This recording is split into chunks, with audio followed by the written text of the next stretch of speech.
Alright, so in this video I wanted to share with you some trades that I've taken recently. I traded some stocks like for example Macy's or Alcoa, and I wanted to show you not necessarily the results but more the methodology, how I took the trades that I took, why did I take those specific trades, what are the things that I'm usually looking at, so hopefully it's useful for you if you want to do the same. But before getting into the subject, as always, if you find this video interesting, maybe it helps you to understand how I personally trade myself, please consider subscribing to my channel and liking this video. I always say it's the best support you can give me and I'd really appreciate it. So I'll go stock by stock, I'll explain the different trades that I've taken, and for some of you who have already watched some of my videos, you're probably going to find some strategies that I've already talked about in the past. So hopefully it's not completely new if you're already familiar with my channel and you already know what I'm going to talk about probably. So the first case that I wanted to look at is different trades that I've taken on the same stock, United States Steel Corporation, from the ticker X. So this is a ticker that I've traded a lot recently because it's been very volatile and it's been ranging like crazy, and I thought that there were some great opportunities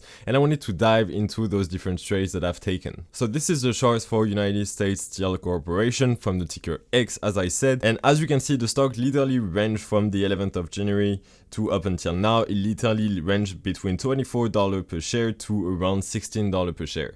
And the good thing about this stock is that the implied volatility percentile was really high. So for those who might not know what the implied volatility percentile is, it's an indicator that basically ranks the current implied volatility compared to what happened in the past year. So for example, if you have an implied volatility of 80, then it means that 80% of the time over the past year, the implied volatility was lower than what it is today. So why is that even important? Well, it's important because the more expensive the options, the higher the implied volatility for a stock.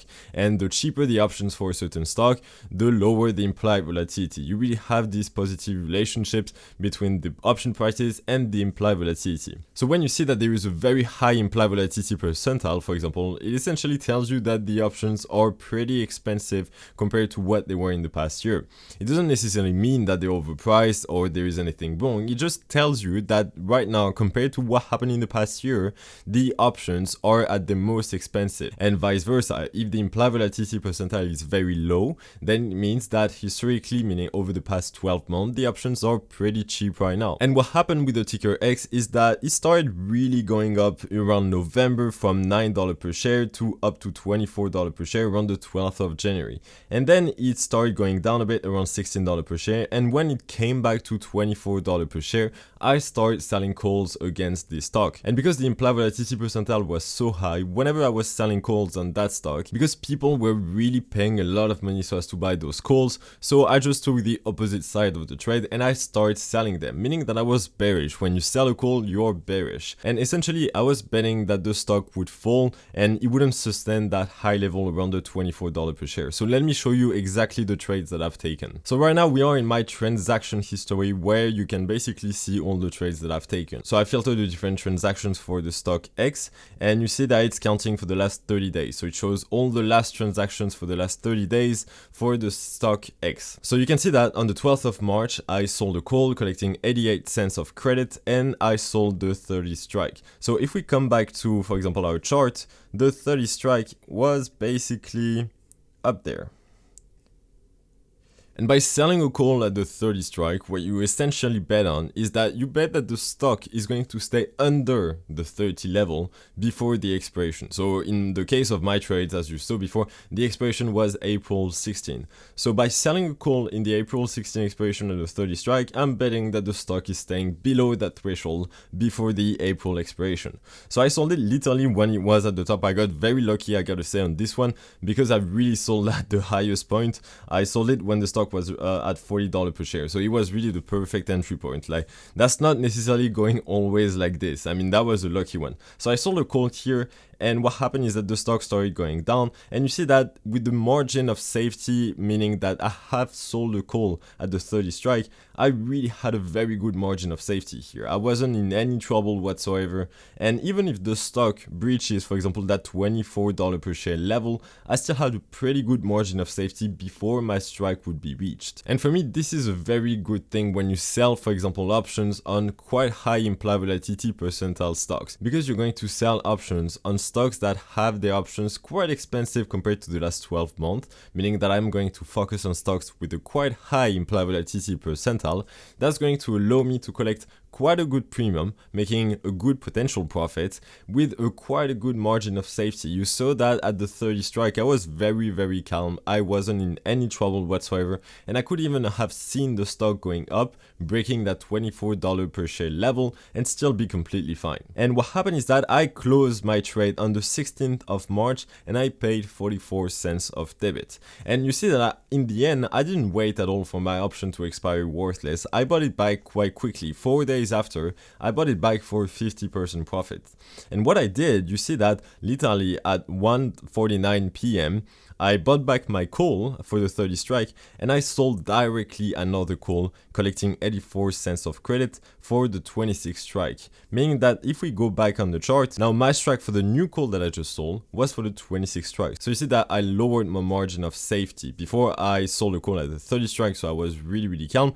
And on this one, I sold a call at the 26 strike because the stock went down. So options got less expensive for the 30 strike. So I had to sell a call at the lower strike so as to collect a credit that was decent enough. Because that's the thing. If you sell a call and you really only collect a very tiny credit, then it's not really worth taking because the risk is too big compared to what you could actually make. So that's why I always try to, for example, focus on the 30 delta. That's usually where I pretty much collect a good credit when I sell options. And I sold a call when the stock was around $21 per share, and you see that I had a much lower margin of safety compared to before. So if the stock started going back up, I had less margin of safety compared to the 30 strike when I sold my previous call. But luckily, once again, the stock kept going down. It reached around $19 per share and I closed again my trade. So if we go back in my transaction history, you see that I sold another call, as I said, for 87 cents of credit and I bought it back again for 44 cents of debit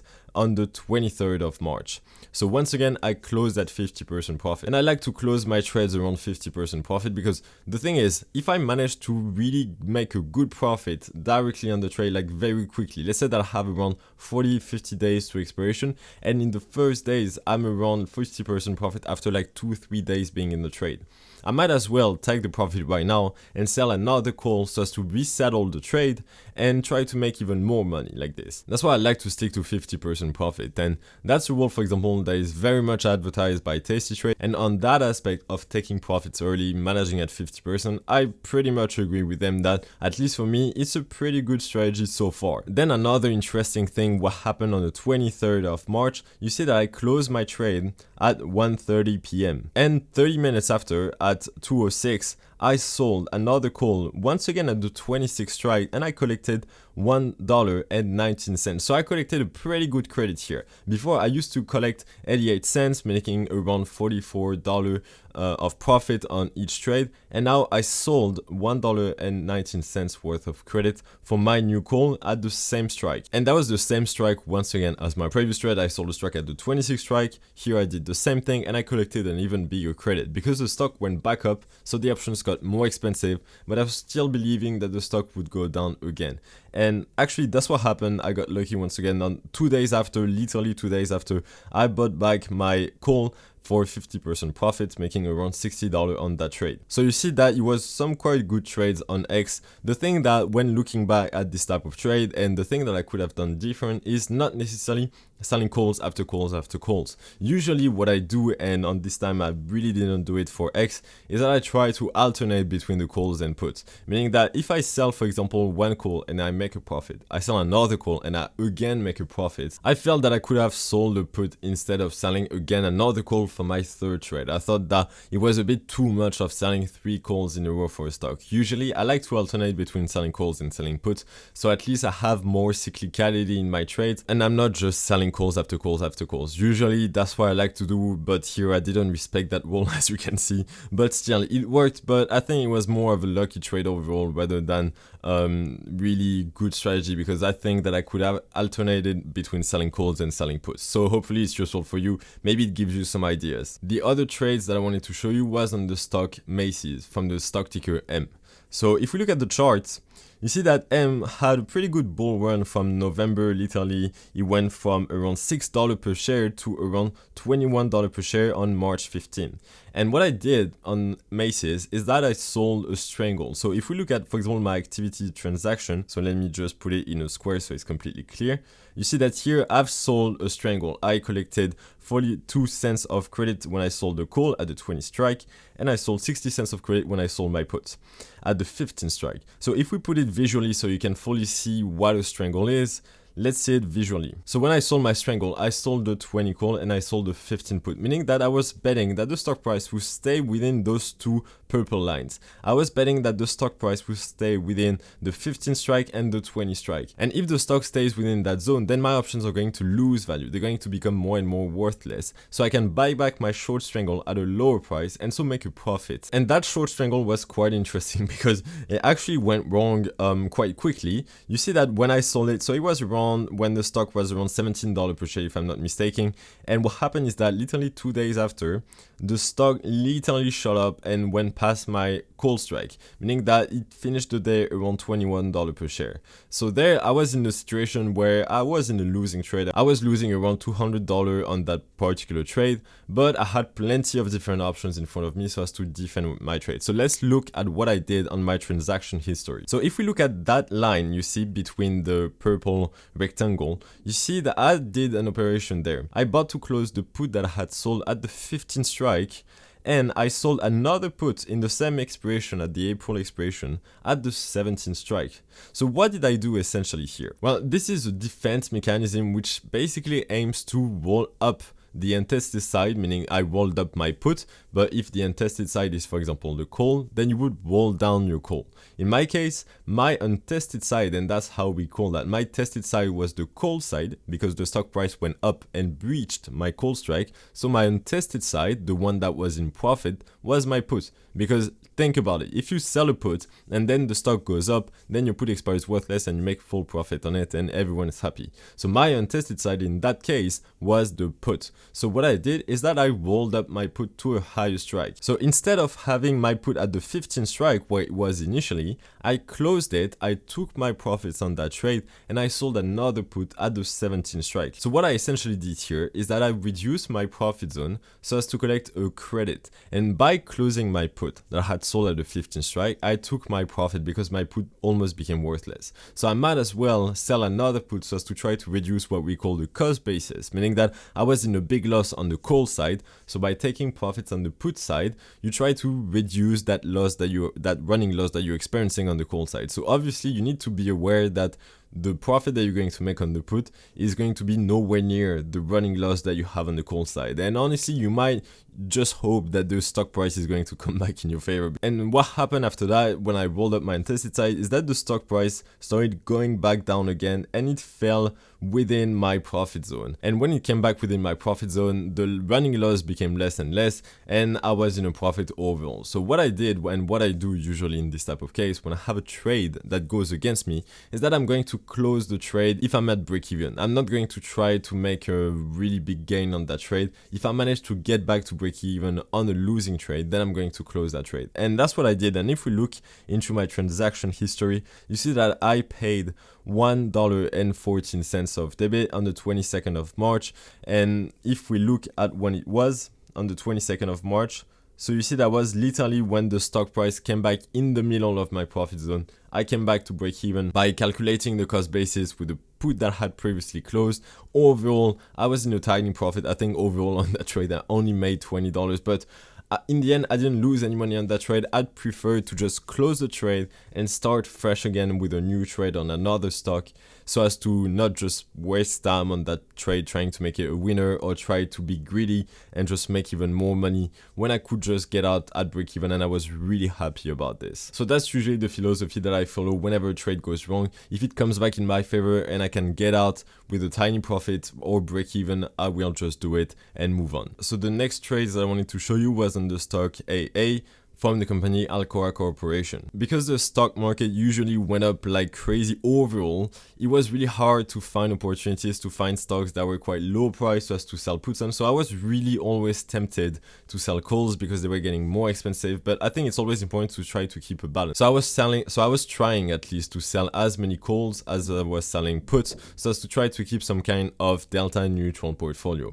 And what I did on Alcoa, if we go back in my transaction history, so as you can see, on the 18th of March, I sold a put at the 20-year strike, but to be completely honest, that was a mistake. You see that I sold it at 4.55, but at 4.56, I closed it 1 minute after because I realized that I have sold a put instead of a call. And, you know, that happens, this type of mistakes. Like, you know, I'm human and sometimes I make some mistakes like this. So after that mistake was done, I sold the call that I actually wanted to sell at the 38 strike, and I collected 78 cents of credit, that this line.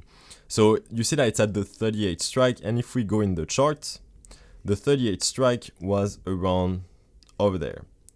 So when I sold the call, the stock was around the $31 per share. So you see that even if the stock went against me, I had a good margin of safety before my strike would be breached. So I sold a call when the stock was around $31 per share, and as you can see, it literally fell down again to $27 per share just after. So I had the opportunity after that when the stock fell to around $27 per share to close my call. And if we go back in my transaction history, we must see that.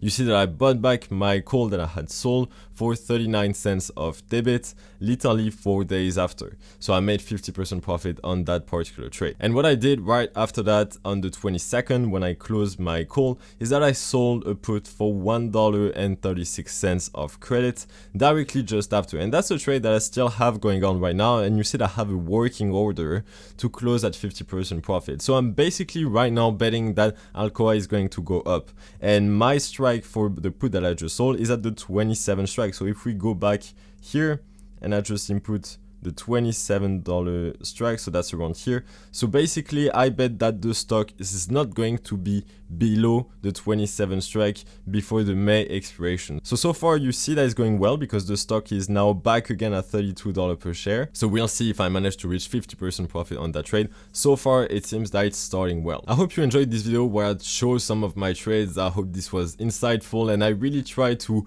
be completely upfront and honest with everything that I do. So that's why I wanted to show you some of my transaction history, and I really try to be transparent with the different trades that I take. And for those that might wonder, how do I choose the strikes that I choose? Why do I choose that particular, for example, 27 strike or 30 strike? It really depends on the amount of credit that I receive. Because I'm usually focusing on stocks with the high IV percentile, so I make sure at least that the options are at their most expensive, at least compared for the last year.